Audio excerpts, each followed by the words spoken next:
আসসালামু আলাইকুম।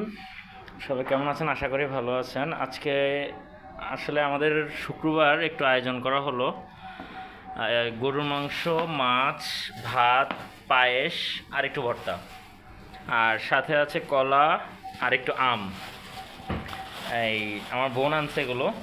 আসলে মূল বিষয়টা হচ্ছে এগুলো আমাদের জন্য না, এগুলো আমরা তো বাসায় খাবো, কিন্তু বাহিরে এগুলো হচ্ছে এতিমখানায় দুটো বাচ্চা আছে, আর বাচ্চার সাথে একটা খাদক খুজুর আছে, তার জন্য খাদক খুজুর বলতেছি, ও আমাদের খুব ক্লোজ তাই। আর তো ওদের জন্য প্রতি সপ্তাহে চেষ্টা করি, কিন্তু আসলে করা হয় না প্রত্যেক সপ্তাহে। দোয়া করবেন যেন সবসময় দিতে পারি। আর এই যে সালাদ তৈরি করা হচ্ছে, এটা হচ্ছে আজকের আয়োজন।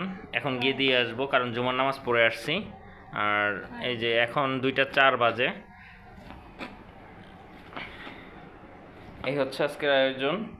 দোয়া করবেন যেন মানুষকে দিতে পারি। আসলে এতিমখানার বাচ্চাদের মা বাবা, বাবা নেই, মা আছে, ওই 2টা বাচ্চার দায়িত্ব যেন নিতে পারি, এতটুকু যেন আল্লাহ তাআলা সামর্থ্য দেয়। ইনশাল্লাহ সবাই দোয়া করবেন। আশা করি এই স্বপ্নগুলো আল্লাহ যেন পূরণ করে, ছোট ছোট স্বপ্নগুলো যেন পূরণ করে, তাতেই আল্লাহর কাছে শুকরিয়া আদায় করি। আলহামদুলিল্লাহ।